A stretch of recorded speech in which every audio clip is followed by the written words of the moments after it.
So thank you everyone for joining us today for the David Lamb Chair in Multicultural Education Speaker Series, From Open Education to Epistemic and Social Justice.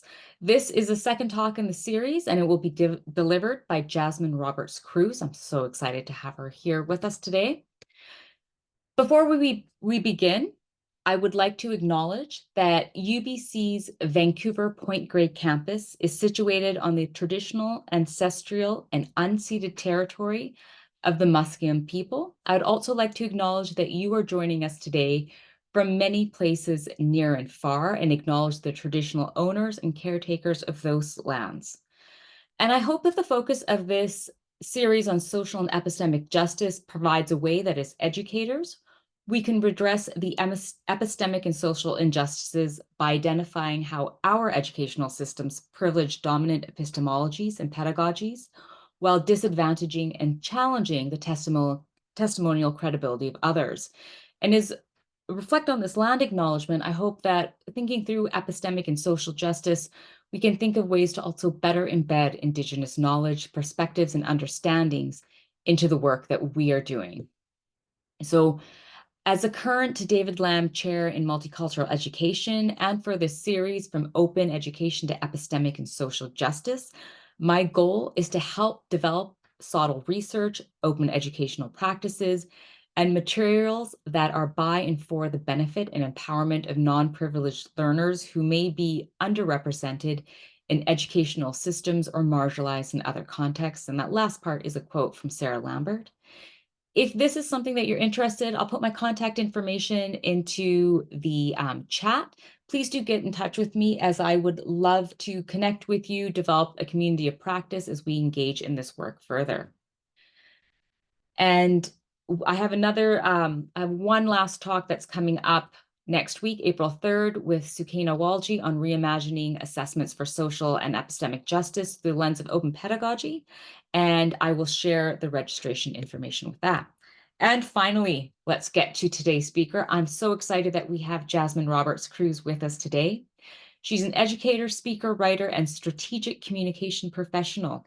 She's a faculty member at the School of Communication at Ohio State University.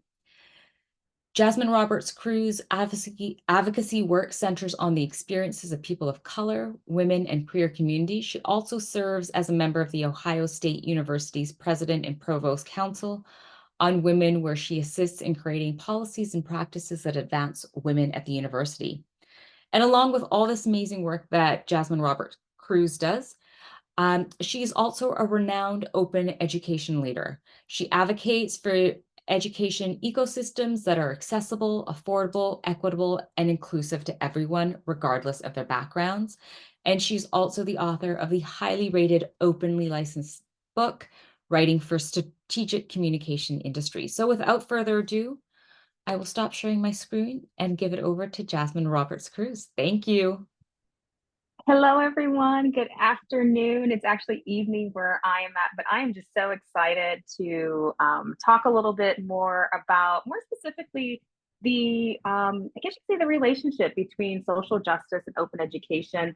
I'm going to be talking about this through the lens of this framework that my colleagues and I recently created called the SCOPE framework. So I will go ahead and share my screen. Since we do have a smaller group, which I actually really like, at any point in time if you have questions, please put it in the chat, and I want to pause and actually look at the questions. We don't have to save it for a very formal, you know what I mean, Q&A towards the end. Again, since we have a smaller group, I'm okay with being interrupted and what have you. First, actually, before I get started, I would love to know, where is everyone from? What made you want to attend this particular speaker series? So if you can just put in the chat, just introduce yourself, who you are, if you're able to, who you are, what institution are you from, or just where you're from in general on this beautiful earth that we live on, and what brought you here. So I'll give folks maybe just a few seconds to do that, again, if you're able to.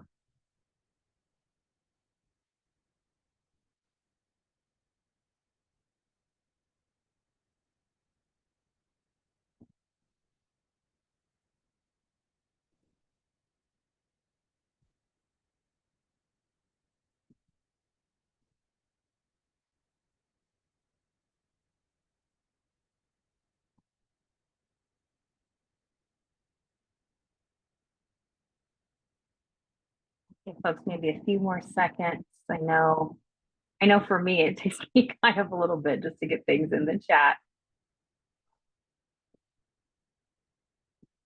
Awesome.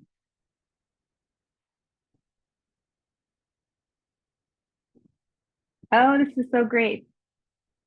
Thank you so much, Alana. Great. Tanya, yes, teaching comms. I love that. I'd love to hear fellow communication people as well. And Alana, I know you said you had to leave a little bit early. No worries about that at all. Okay, so for time's sake, I'm gonna go ahead and move forward to just kind of show you all the roadmap that I have for this afternoon. So I have done like a major pivot in terms of what I envision for tonight's or this afternoon's talk. I actually would love to introduce this framework, like I said, that my colleagues and I are thinking about as we try to figure out how to make education more socially just, because I think there's this notion that open education is inherently social justice or social justice education, and that may or may not be the case in terms of how you're approaching it. So I do want to talk about that, but before I get into that, I do want to talk about the COOP framework, because that has definitely, or that is something that we are building upon in the scope framework. I also want to talk a little bit about the implications of the scope framework as it relates to creating or embodying a more socially just open pedagogy. And then I want to provide with a few examples if I have time to do that. And then just some critical considerations for future directions. I want to try to leave a bit of time for more of a Q&A discussion, again, since we do have a smaller group. And I always like to be transparent.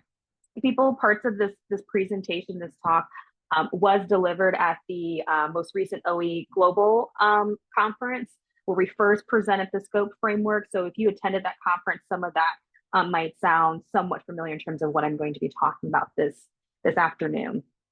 So before I get into all the goodies that I have for you this afternoon, I do like to as well do my own kind of land acknowledgements or acknowledgements in general. I know many institutions are doing land acknowledgements, and I'm not necessarily saying that we shouldn't.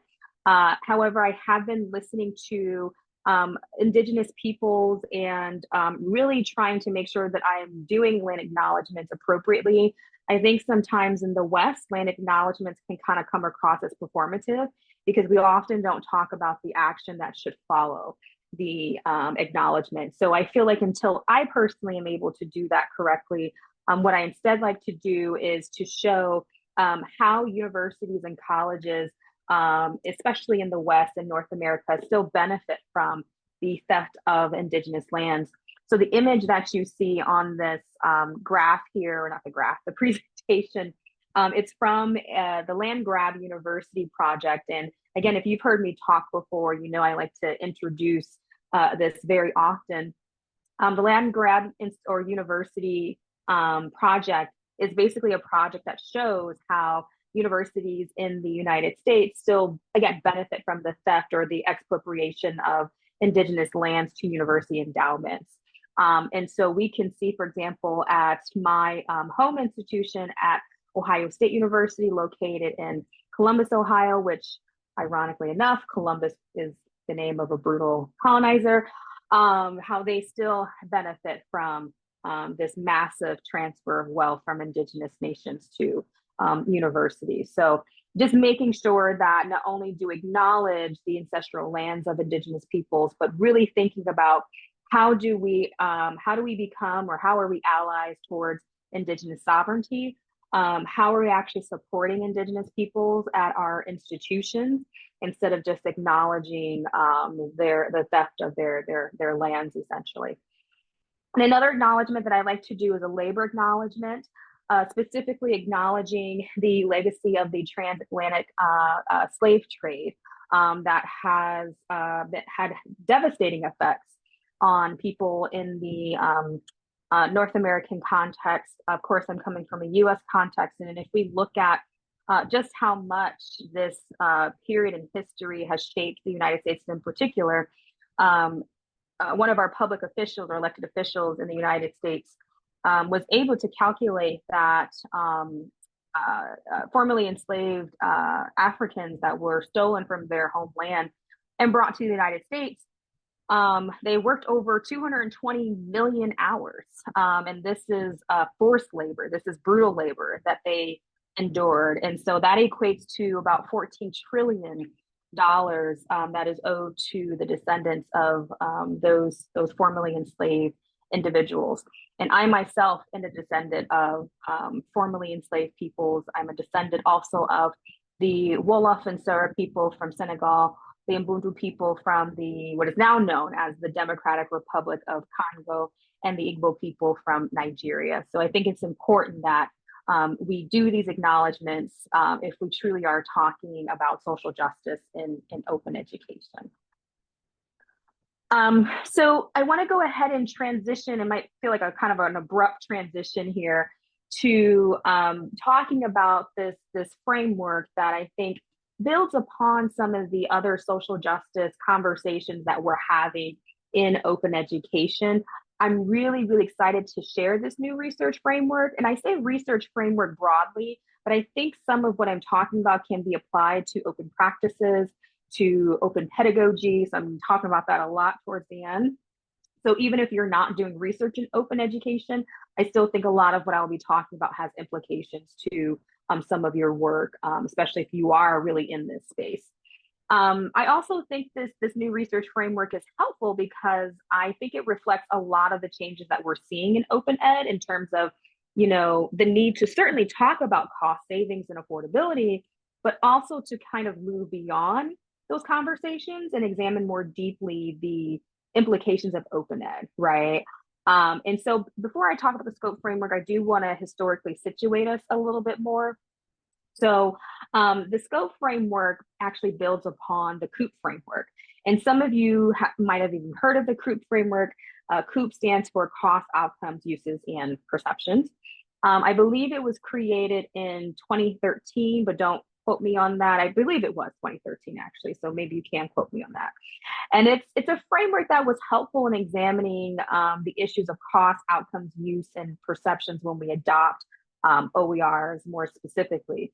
And I believe it was, and it still is a really helpful framework when we consider, for example, analyses that compare OERs to traditional, course materials. And in fact, a lot of the open education research that is out there, and I would say even some of the conversations that we're having about open education has been greatly influenced by the COUP framework. But here, if you've ever, again, heard of the COUP framework, you'll notice that this framework doesn't explicitly mention or center themes related to social justice, right? It's more so implied. But I am of the belief that implied social justice is not enough for the work that needs to be done in open education. So the scope framework really tries to move, or really tries to, I shouldn't say move, but like more explicitly center social justice as we think about its implications to open education and also vice versa. And so another, I guess you can say differentiator or like new addition that's reflected in the scope framework. We re-examined this notion of use. So the U in the COUP framework, or that was originally mentioned in the COUP framework.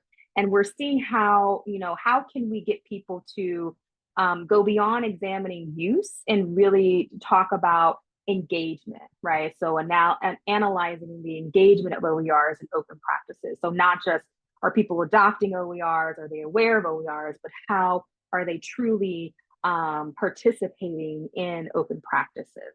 So, and so what I'd like to do is, before I actually get into the weeds of the framework, I do want to introduce you all to the creators behind the scope framework. So really my colleague on the far left, Dr. Virginia Clinton Lassell, was the one who really thought about the scope framework initially. So she's the one who created like at least the acronym scope, because she was really thinking about how it was time for a new, at least research framework for open educators that really centered not only social justice, but also again, moving beyond this engagement or moving beyond the use piece and moving to engagement. So then she reached out to me and we started to collaborate to truly make sense of how we're thinking about social justice in a way, again, that makes sense. So the social justice piece is where I guess you can say I really come alive and reflect a lot of my major contributions to the framework. And then finally, my colleague, Lindsay Gavush on the far right there at Roger Williams University in Rhode Island, she did a great job of challenging us to think more intentionally about the engagement and perception part that I'll talk about in just a second. And again, she greatly contributed to this part. And so I think it's important to share, we're talking about epistemic justice, right? And giving credit where credit is due. I think I should be able to practice that right in this talk. And so I love sharing that this was a group effort, and I'm proud that this framework was created by all women. So happy Women's History Month, right? So moving on to the actual scope framework, this is a lot of it, if not all of what we're talking about when we refer to the scope framework. And scope stands for social justice, costs, outcomes, perceptions, and engagement. And again, what I mean by a framework, it's one way to really understand some of the issues that come up when we're talking about open education. This scope framework is not supposed to be a framework that is exhaustive and includes all of the various issues that come up when we're talking about open education, but it's one that's building upon other frameworks that we feel like weren't necessarily explicitly talking about social justice or engagement in the way that I think we're thinking about it here. And so, of course, starting first with social justice, we're defining, there's a lot of different definitions about social justice out there, so many, but the way that we're defining it in this framework is really this liberatory practice. And what we mean by corrective is it's addressing the harms of systemic oppression, right? So that's, again, what we mean by corrective here. And so if we do both, if we are all about liberatory practices that are corrective in nature, what should happen at least is the creation of, an equitable distribution of resources and resources, that address the needs of people in order for them to live a life of a quality life, I guess you can say. And so one of the things that we're thinking about in terms of things that we need to more carefully consider in open education is, for example, the inequities that we see in open education infrastructure, right? And how open education is essentially funded across the world. The funding that we see here in North America is very different in other parts of the world. And so the scope framework, we're trying to get people to think more deeply about issues such as that. Cost, so that's pretty straightforward. That, of course, is any type of cost that is minimized or avoided by open education or open education practices. Later on, I'll talk about how cost is not just financial cost. We also consider things like emotional cost as well. Outcomes, that's also pretty straightforward. So the consequences or the effects of engaging in open education. So here, in terms of how we're operationalizing it, or examples of how we're operationalizing that, is the effects of open ed on tenure and promotion, for example, for faculty, the effects of open ed on pedagogy, for example, and just overall student success. And then the last two, perception and engagement here. So perception, of course, is the beliefs or attitudes that students, faculty, and staff have towards open education. And then engagement here, again, going beyond are students using OERs? Are they exposed to open pedagogy? How are they actually immersed in open pedagogy? How are they participating? What does that participation actually look like? And how does it differ, right? Depending upon the student's background. So how do, for example, racially minoritized students experience open pedagogy, or how are they engaged in open pedagogy compared to white students, for example? So that is the scope framework in a nutshell, but I do, of course, want to go into a lot more detail about it as we're thinking about social justice applications to open pedagogy. And so if I'm being honest with you all, I mean, I hope this is okay, but during this talk, I'm going to spend most of the time addressing the component of social justice in the broader scope framework. I would imagine that's why many of you all are here. So I've tried to adjust in that way.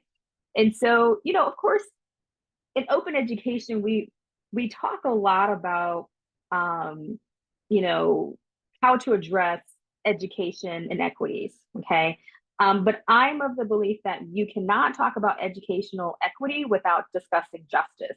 I think on one of my subsequent slides, I talk about how equity and justice are in a marriage, or they're in a long-term committed partnership. You can't separate them. Okay, it also is something that we can't assume that is automatically baked in. And I said that earlier, right? I think sometimes when we're talking about open education, we think that it's inherently socially just, and that is not necessarily the case. And so, because of all of those things and more, that is the main reason why the first component of the scope framework is, in fact, social justice.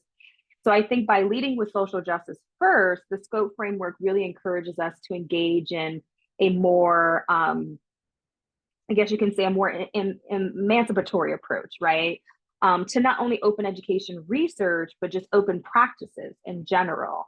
If we're talking about this in a research context, I think the scope framework is challenging us to think about doing research on a community versus doing research with or for a community. Those are two very different things. I think in terms of a teaching or pedagogical standpoint, it's kind of the same thing there. I think the scope framework challenges us to think about, are we talking at our students? Are we, we're the authority in the classroom? Our knowledge is more reliable and valuable, or is it a more of a communal experience? So again, scope framework is building upon those principles as well. Um, and then again, like I said, we can't assume that social justice is baked into this work. We can't assume because we're doing this for altruistic reasons that it must be culturally responsive, it meaning open education or open practices. We have to get at more interrogating systems of power that reveal, again, like I said in my last slide, why is it easier, or why it's easier to have OER infrastructure in certain parts of the globe or the world, or certain institutions, even within the West, compared to other institutions, right? So those are some of the things that we're thinking about, and how we go in the paper and we talk about why we're focusing so heavily on social justice as well. Just because you have an OER doesn't mean that it reflects the diverse viewpoints and experiences of students and their cultural backgrounds. So if we're not more intentional about this, we end up just being like traditional publishers or educators who perhaps aren't engaging in these open practices. The only difference is that our students can access, materials more easily, or at least ideally speaking. So when we're talking about social justice in the scope framework, we also draw from the Sarah Lambert's social justice principles for open education. And I think Sarita kind of mentioned that a little bit earlier. So not just looking at redistributive justice, but also other forms of justice that she talks about. For those who don't know this framework, Sarah Lambert from Australia, she created this framework, I think, back in 2018 or so. And she was really drawing from the works of other social justice scholars outside of open education, and really figuring out how can we apply some of that knowledge, some of those inquiry, if you will, to open education. And she came up with these three social justice principles to open education, or for open education. Redistributive justice, which is, I think, what many of us at least are initially introduced to first, and that is cost savings, access to materials, this, that, and the third. But then we have recognitive, and I believe in her paper she talks about how recognitive is kind of equated to the types of representations that are in, for example, an OER. And then representational is who gets to tell those stories, right? Who has the power, right, to engage in these type of practices, and this, that, and the third. So the scope framework talks about this a little bit, and I know Dr. Lambert talks about this in her paper as well, but redistributive justice only gets us so far in terms of really thinking about liberatory educational practices here. And so having a deeper discussion about social justice and that approach to open education, again, not only helps us to be more intentional about educational equity, but it also helps us to kind of connect this idea of open education to other liberatory education movements. I know I said education like 4 times in that sentence, but y'all get me. And if you have heard me talk before, you know that I've been doing a lot of research. I have a paper that's out, and I'll pause for a second here. I will drop both the scope framework paper in the chat as well as the paper that I'm going to briefly refer to right now, if I can find it. I had it pulled up, y'all, so please bear with me.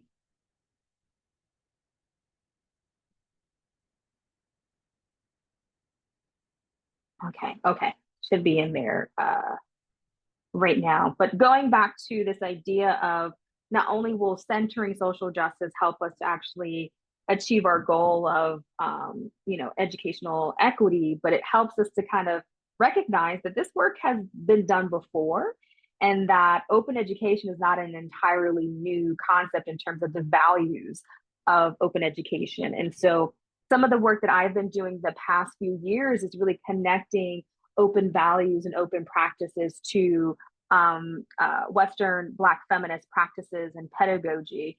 So if you read the work of Bell Hooks and Regina Austin, even Audre Lorde, and how they're talking about education, it sounds very, very similar to some of what we're trying to do through open education, right? But yet, if you look at how open ed is historicized, we do not connect our history to some of these broader liberatory education movements. And I really feel like we're missing so much opportunity to only learn from our foremothers in this capacity, from other scholars who have been doing this beautiful social justice work, but we're kind of committing an act of epistemic injustice, right? Whether it's intentional or not, when we're not connecting this work to broader liberatory movements. And so the scope framework, kind of addresses that, or at least in our article, we talk about that's one of the things that we would hope the scope framework challenges people to do here. And then finally, the scope framework helps us to interrogate, the traditional 5 R's of OERs from a social justice perspective, more specifically.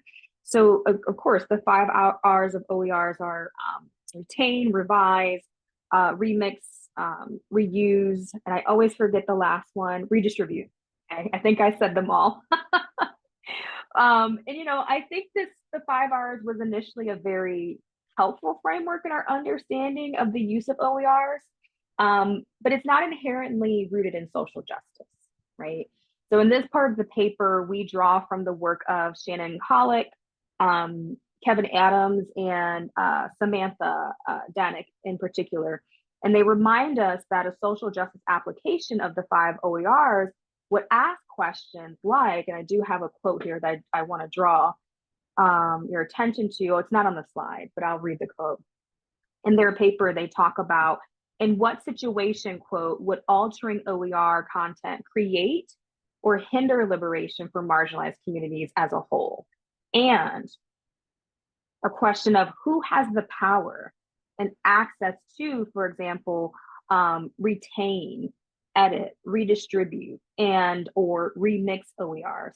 And how do we create networks and resources for distribution equity? So that is essentially kind of all the different aspects of social justice. The scope framework, at least, is challenging people to really consider, at least think about. And so I'll go ahead and move on to some of the other components. For time's sake, this part might feel a little fast, but actually, I want to go ahead and pause. I don't want to be talking at you all. Are there any questions that I can address thus far? So I feel like I gave a lot of information about how the scope framework is trying to get us to look at social justice in the open ed context. If there are no questions, that is fine. I just want to make sure I'm not talking at people.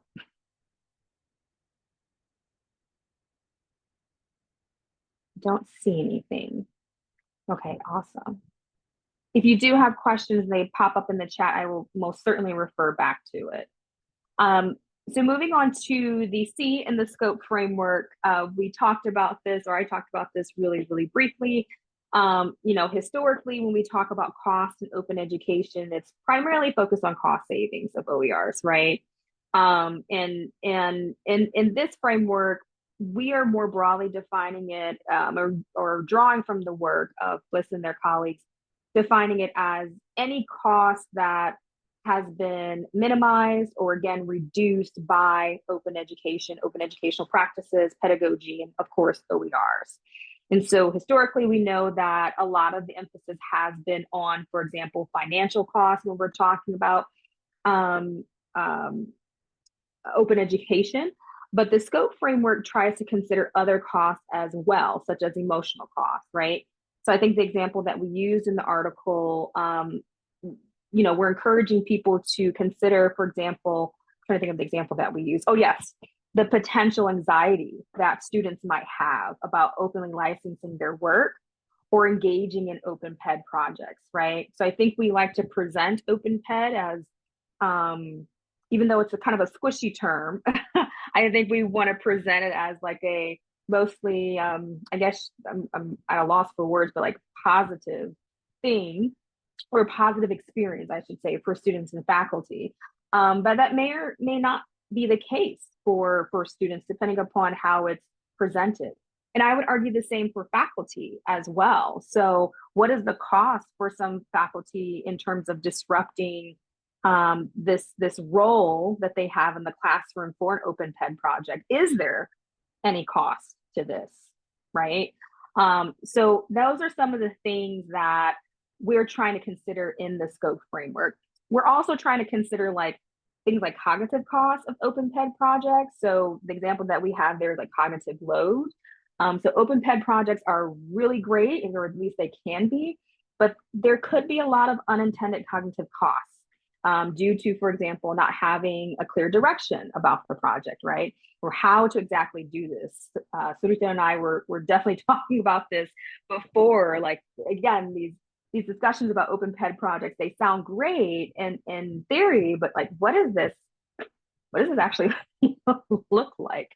And then finally, there's social and political costs of doing this work, y'all, that I don't think we talk about enough. When we are asking, and this is a very specific example, but I think it illustrates the broader point.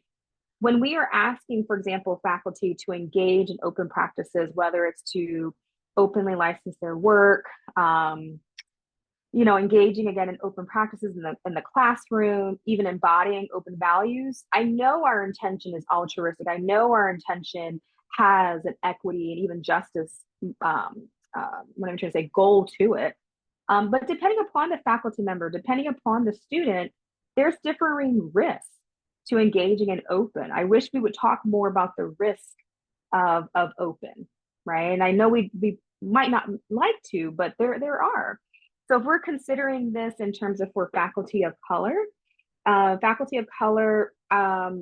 in the US and Canada, disproportionately do research and teach about topics related to, decolonization, imperialism, race, gender, indigenous sovereignty, like all of these issues that, at least in the US context, we are seeing such an orchestrated legislative attack against even talking about these issues in higher education institutions.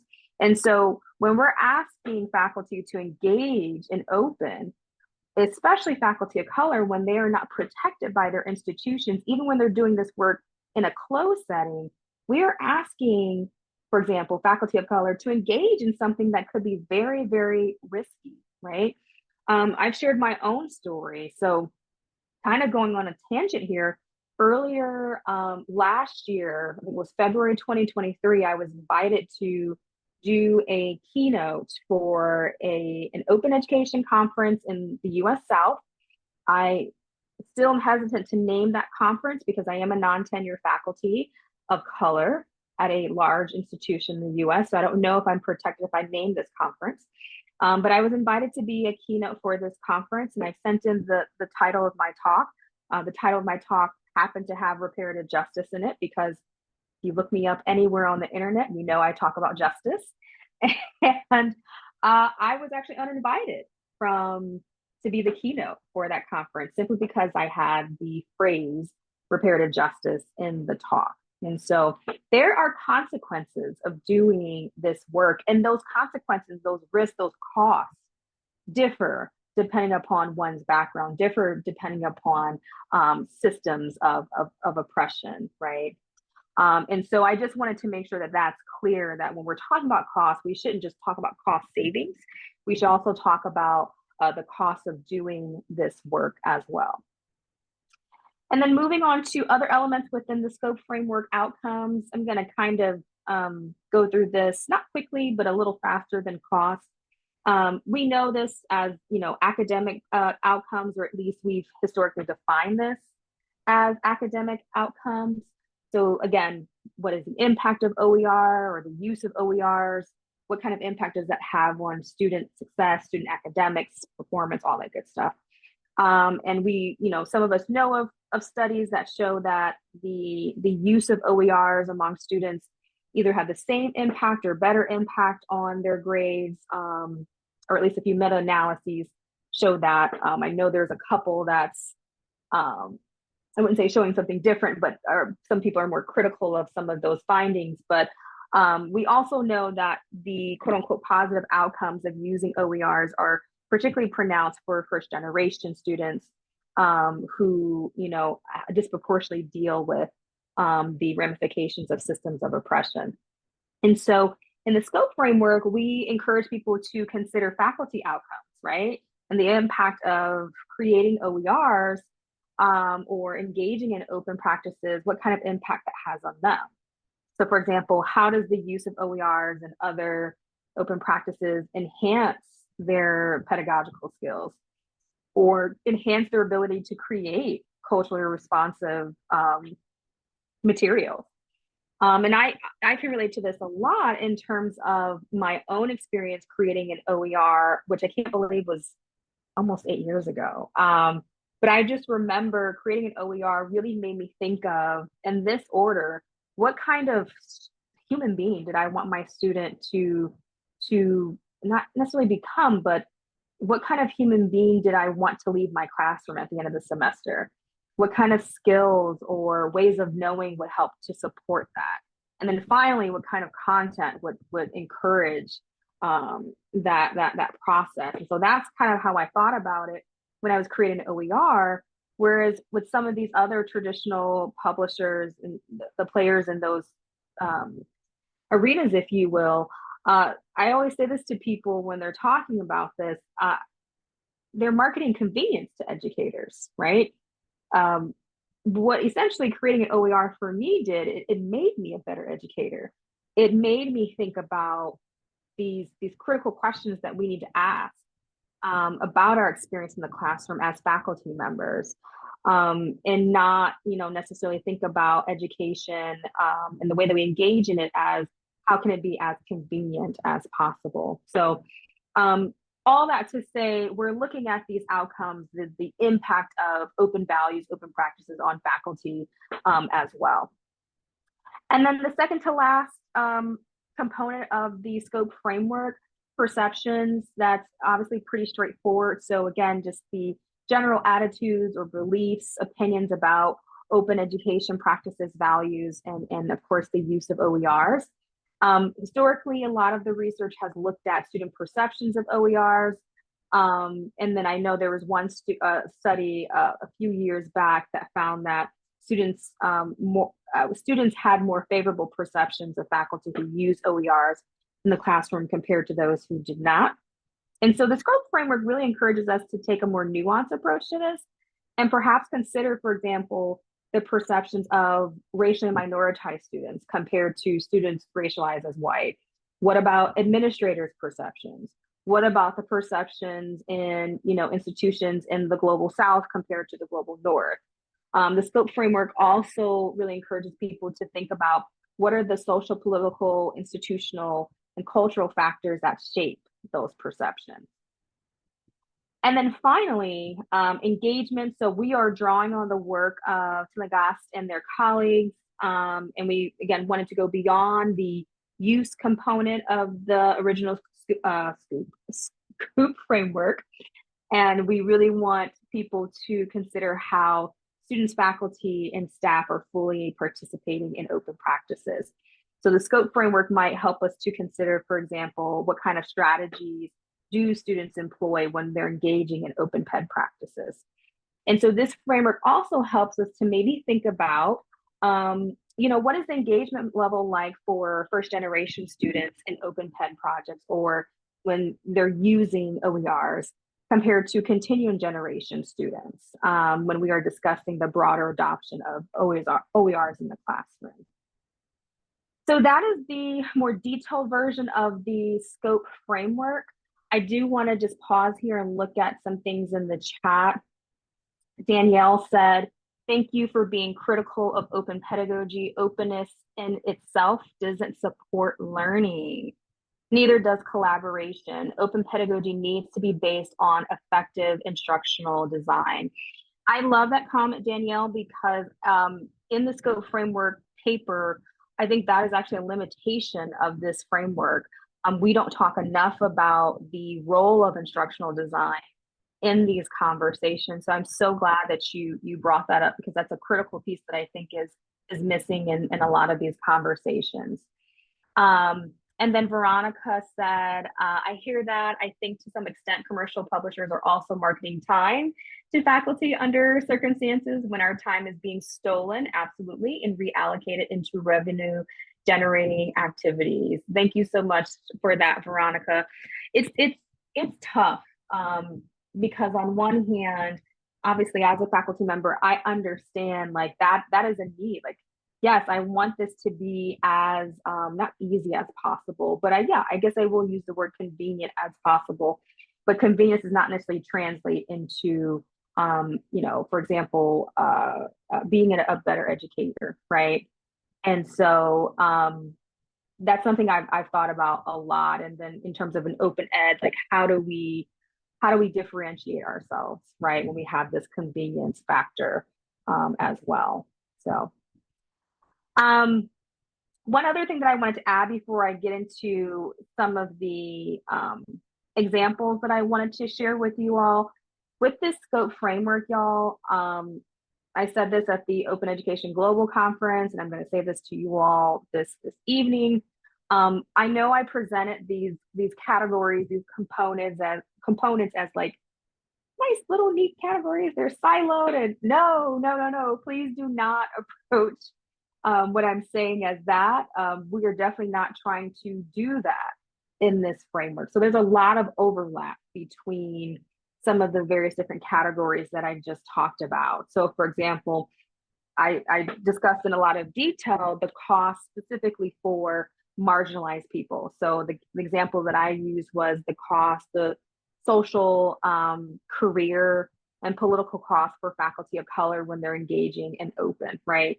If we're talking about perceptions, some of these perception studies, and when we talk about student perceptions, we are not digging into the nuances of that. So whose perceptions are we actually talking about when we're talking about students?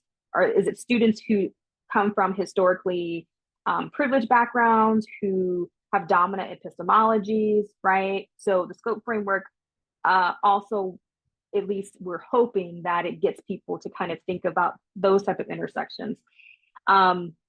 I touched on the second question here. So what systems of power affect student and faculty perceptions? And if we're looking at, for example, an open ped project, a lot of the discourse around open ped is that it helps to increase more diverse representation, right? In OERs or just in open education more broadly.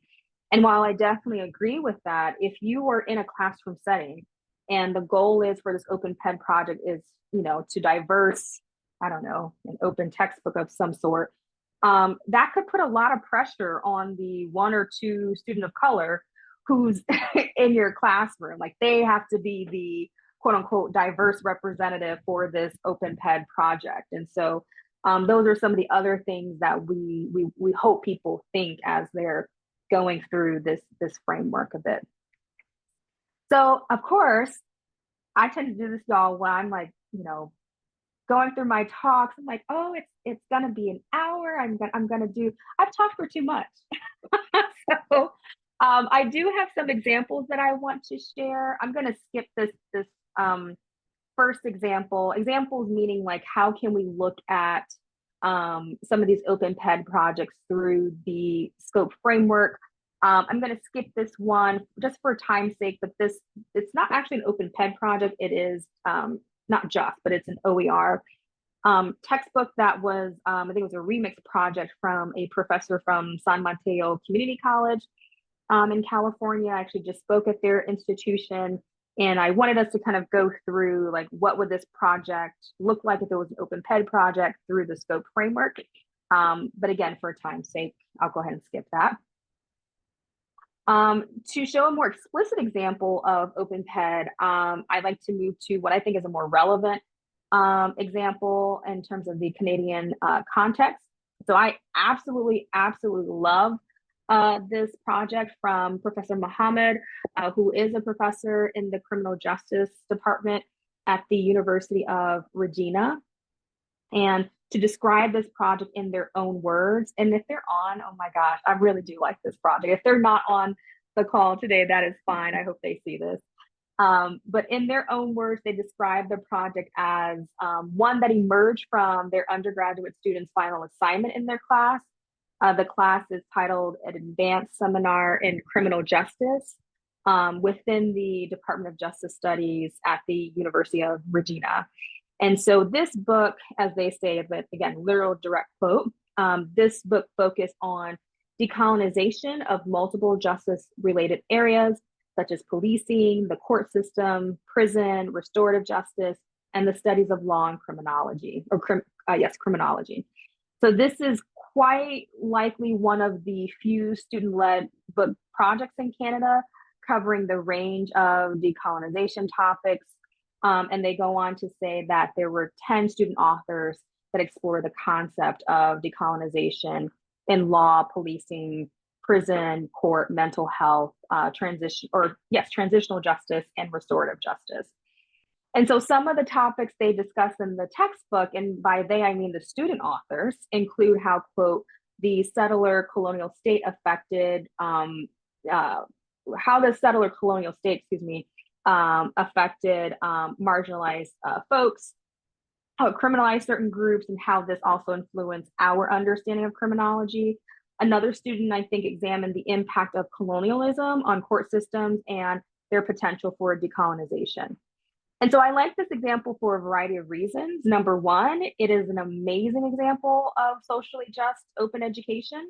It is literally a direct example of how we can encourage students to not only interrogate systems of oppression, but to locate examples of this in their own local community and draw from their own history. So what we have here is representational recognitive justice as put forth by Sarah Lambert. And I like their analysis and interrogation of, these systems and how this was actually shared openly. So this could have easily been done in the context of a paper. And I think Mohammed kind of talks about this in the introduction of this textbook. But the students agreed to add their analysis to an open resource. And then I like how student agency was centered.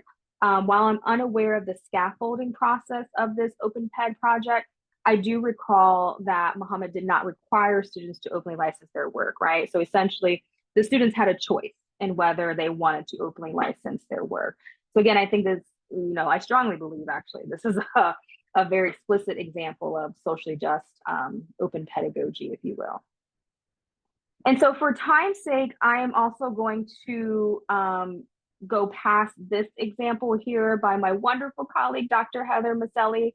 But if there's ever a person to really talk about or talk to regarding like open pedagogy, it is Dr. Heather Maselli. She is currently a postdoc research fellow at AACNU, but she was an educator at Roger Williams University for a while.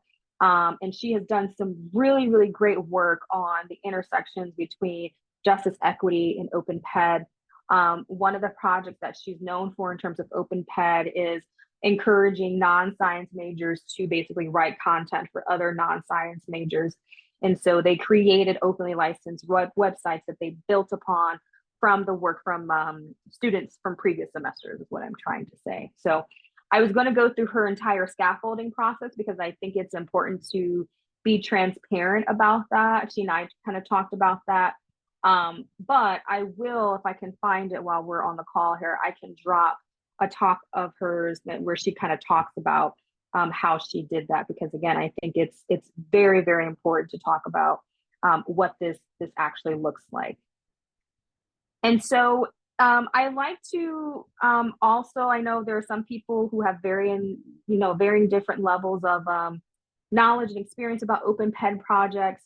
I like to kind of end these type of talks with encouraging people where they can start, even if you're not a faculty member. This is still really important just to kind of understand, because again, open ped can mean a lot of different things. And speaking of that, I was watching a webinar, Open Education Network webinar from Lindsay Gavouche and again, Heather Maselli and Will Cross. And they were all kind of talking about how, open ped doesn't have to look like one thing. It doesn't. I think we think it needs to look like creating an open textbook with your students, creating questions with them, doing this very like heavy lifting. And I think because it doesn't have to look like one thing, that kind of causes a bit of uncertainty for a lot of us. But do know that before even engaging in open ped, and even for the seasoned folks in the room, I think the first step we really have to do is reflect on those open values, right? And how are we actually incorporating that into our classroom? If we're not in the classroom setting, how are we incorporating that into our work, right? So yeah, there's no big thing that you have to do per se in terms of like it has to be an open textbook or it has to be something else. And speaking of that, I know Will Cross in the same webinar that I'm referring to, he talks about this notion of open interventions as a means to at least getting started in this.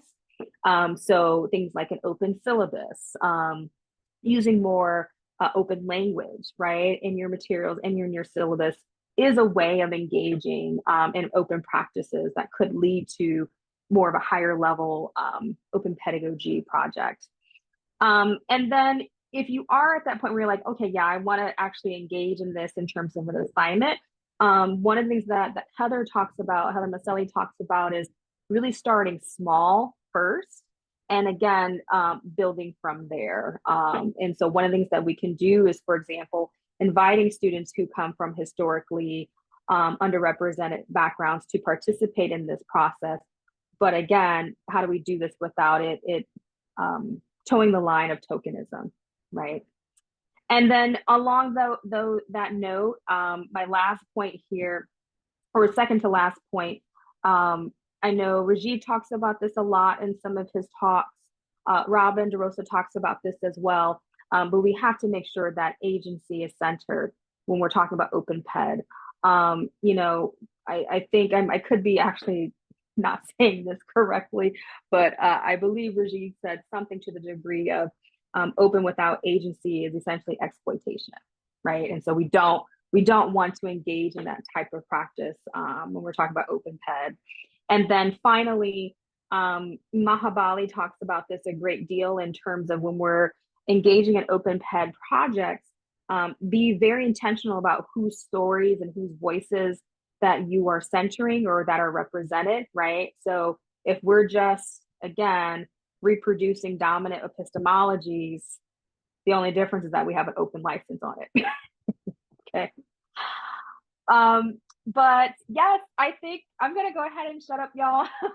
I'm just so sorry. And Sarita, I actually do have a little bit of time for Q&A because I knew this is gonna happen. I tend to talk too much. That's I'm like, hey, what do y'all, have? But thank you so much for listening to me kind of go on and on about this scope framework here. Thank you so much, Veronica, for dropping Heather's work in the chat. I really do appreciate that. And so I'll go ahead and I'll pause. Well, no, I'll continue to share my screen. for the Q&A. Oh no, I'll go ahead and stop. Thank you, everyone. I've been loving the chat, by the way, very engaging. Good. Right? I like smaller groups for that reason. So maybe I'm weird like that. Who knows? I want to thank you so much, Jasmine. That was so engaging. And I love how you kind of began and also came back to that emphasis on we can't make assumptions about open being equated with being Yeah. socially just. And I love how you ended with we have to make sure that we're not also reinforcing harms. Like we have to Yeah. think through this process and what does it mean to engage in socially just work with open, right? So Yeah. thank you. And you had mentioned so much to talk about the scope framework. There's so much to learn in your presentations. And thank you for those who posted the examples. I almost had them and then you're Yep. really quick with getting them in Yes. there. And sometimes I'm afraid I'm going to mess up the recording screen. So thank you. Do we have No, you're questions? Go ahead. I was going to say along those lines as people might be thinking about questions to ask, and it's okay if you don't have any. You mentioned how, we really have to be kind of intentional about this. And one of the quotes that resonate with me, and I always forget who said this, but there's a quote out there that basically says this work is too urgent to rush. And so I think that's part of what we also have to embody in open education, the fact that we really have to be not only intentional, but what's the opposite of harmful? That. But also we have to be okay with learning from unintended harm that we might have committed as well. So because I feel like sometimes I don't want to do harm kind of prevents us from doing the work as well. That's a part of the process, not doing harm per se, but yes, thank you, Apurva. And I'm so glad to see you, Apurva, on here.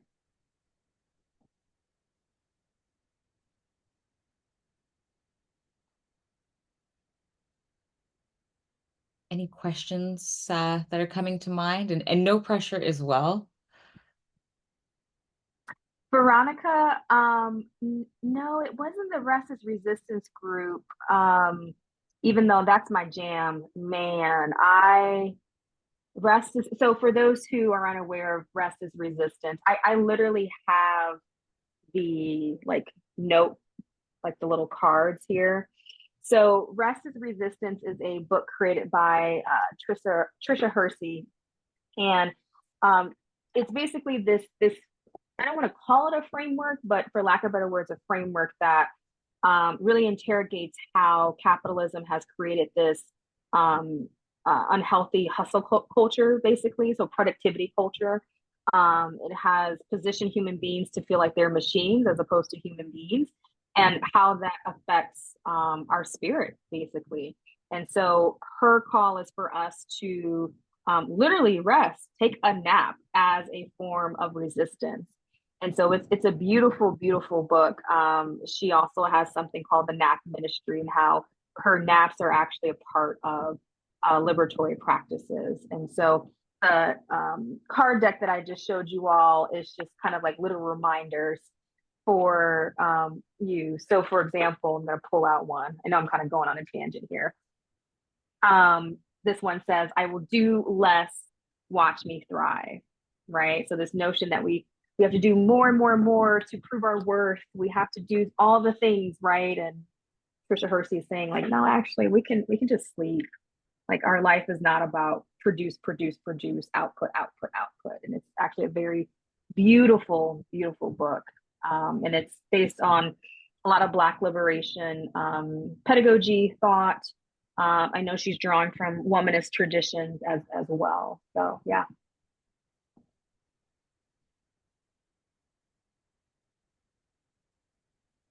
Yes, I love that, Danielle. I propose fun as an anti-capitalist approach. Yes, yes, absolutely.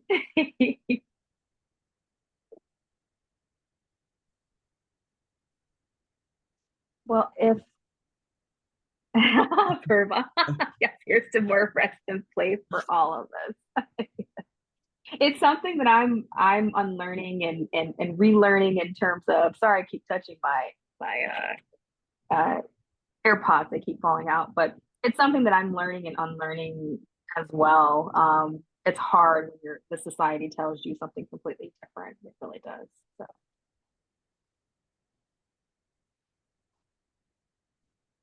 I love all these conversations about time, and I love that card. It's so true. yeah, I've realized that after a while, I don't know, I feel like sometimes I'm just chasing the carrot and I'm like, what am I doing, yeah. right? What are Like you get caught up doing? in that game. Yeah, yeah. And I think there is some relevance to open education too, in terms of um, I think many of us in open education we want the tangible, like, here's the product that we should seek after, especially when we're talking about social justice. And it's like, well, there might not be like a specific thing that we're chasing after in terms of like a tangible thing that we can hold. Mm. Right. So how do we slow down? And I think that's something that Trisha Hersey talks a lot about in her book. How do we slow down? And so relating that to open education, sometimes I do feel like we're a bit in a rush to get the thing right, right? Um, and there's a lot of value in slowness. There truly is. Yeah, I love that connection actually, as you were saying that. Mm-hmm. I think somebody Mm-hmm. else talked about we need to change the structures. Apurva, I think like looking at how, and I think that's part of it too, right? Like it's not a Absolutely. production, but an actual change in how we're functioning and the modes that we have Yeah. inbuilt. I love that. That's spicy and juicy. Love it. Yeah, Veronica, they put in the chat, okay, but if I can't touch it, measure it, publish on it, is it even important? And there's a work out there that talks about white supremacist culture, both in Canada and the US. And they talk about how the need to measure and quantify everything is actually a reflection of white supremacist culture. Because again, if you can't measure it, it doesn't exist. So it's not important, to Veronica's point there. So yeah, Natasha put mental health issues and more accommodate. Oh, I'm sorry. This is in response to something. Sorry, I came in late in this conversation. I'm sorry, Natasha. Oh, Natasha, I think you're on mute. Yeah, I'm crazy. We're talking about over exploitation, and I have my child here. I'm cooking and I'm hearing you Oh at the no, same you're time. fine. So that's why I was like trying to catch up somehow. But it's like, yeah, the point is that how it's great. The students enjoyed the practices. My students are happy with the freedom I give them and the flexibility that they understand. But at the same time, they have approached me saying, I have 5 more courses here or 4 more courses, and I don't know how to manage my time. And this project oriented course is more for me a more workload, right? Like more Yeah, time for them, and for yeah, us as faculty. And so I'm teaching social justice topics, and it's like, but I find the limitation, at least for me, is that mhm. we're still in a capitalist institution that Yes, we will reach the limit anyways. We can apply amazing practices. We can involve in great learning experiences and everything, but at the end, there's the roof, right? And the mm-hmm. roof means that like talking with colleagues is like, well, we are underpaid and we need to plan more, Yes, and the evaluation processes are different. So now I'm experimenting with an exam because they told me to do an exam for this final project. And I was like, what, an exam? How in the world will work with an exam? And this topic is human rights and arts. It's yeah, no. And then, but my experience is that the students are accommodating better to that yeah. than the Mm, other courses that I'm not applying exams. So it's so weird. I mean, not like they are happy, okay. but they are following better. I mean, they don't come to me to say that, asking me for more time or for Mm-hmm. an advice to manage their time. So I like the approach of where is the workload of all this, right? Yeah, yeah. Mhm. You make Mhm. such a good point in terms of like a lot of this work that many of us are doing, we're doing it within the system that has changed very, very little, right? And sometimes when I feel like we say things like the system, and I'm Mhm. not saying that you were saying this, Natasha, but I Mhm. sometimes feel like we say system, we're thinking of Mhm. these like very General things. Yeah. vague, yeah, but like the system is made up of people. Like buildings are Mhm. not creating these Yes, it's true. policies, Yeah. and so for me at least, um, bringing it down to these are still people upholding these systems, Mhm. helps me to not necessarily get overwhelmed, but I guess you can say to put literally a face to what I feel like I'm Mhm. feeling and experiencing. One of the things that's been helpful for me because I also don't want to present myself as if I never get tired. I never think about, oh my gosh, why am I doing this work? It seems like it's not working. Like WTF, right? I don't want to present myself as if like this is great. This da, da, da, da. I've recently been reading a lot. Natasha, you might actually find value in this, and anyone else who's really invested in social justice education. This notion of post oppositionality, right? I'm not sure. Have you heard of post oppositionality, Natasha, or Yeah. anyone? Okay. Yeah, so post oppositionality, for those who don't know what it is, it's basically going past the binaries that people who are doing social justice work, and I would include myself in that, that we get ourselves locked into these two very broad binaries, right? So an example of that would be anti-racism.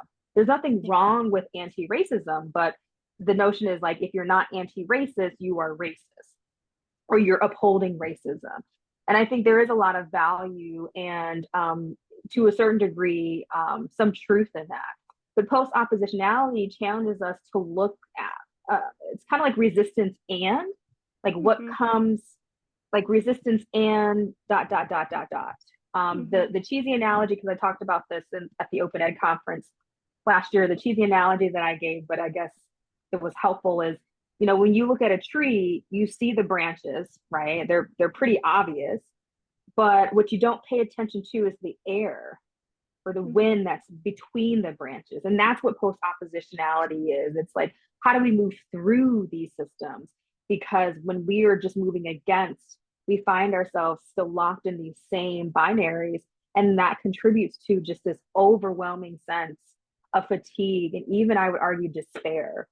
And then another thing that's been helpful for me in my work, and I'm not sure if this is actually what you were commenting on, Natasha. So I'm sorry if I'm going on a No, little. actually, I come from Latin America, Oh, and okay, yeah, the yeah. academic experience is very different there, Oh, I'm right? sure it is. I'm Yeah, sure. so it's like faculty are really involved in the social movements. We are all together, right? Like at least in the social Yeah, scientists, for sure. we, of course, we experience a lot of repression and pressure and everything, but Mhm. we are more in the two, like action research kind of paradigm, right? Yeah, Like and we experience action as we create knowledge in mhm. many faculties there. I mean, because it's at least in my country, the universities are less as a corporative kind of figure, and Yeah, yeah. that's how it's true what you say. Like you ended up falling into this binary Hmm. here because like, okay, I'm tired.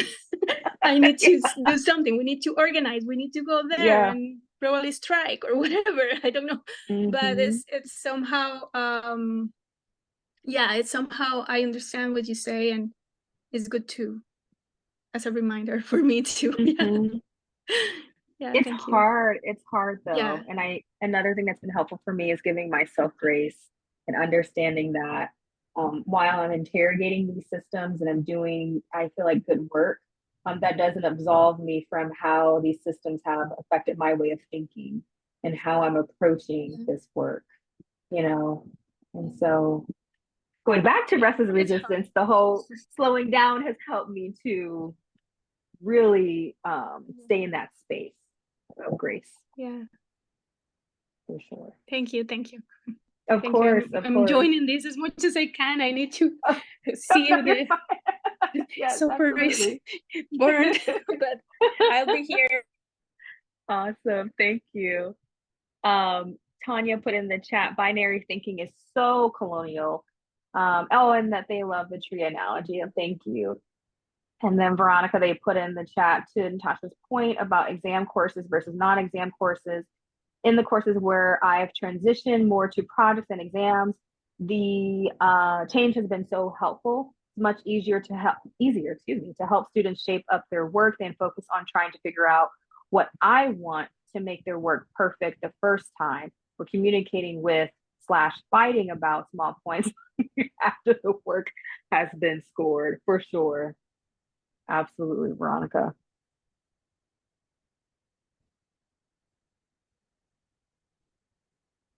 Thank you, Brenda. Not a problem at all. I totally get you.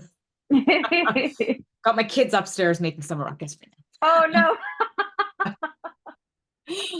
I want to thank everybody for joining us today. Jasmine, thank you for this presentation and engaging us in this lovely conversation. And I'm just For gonna sure.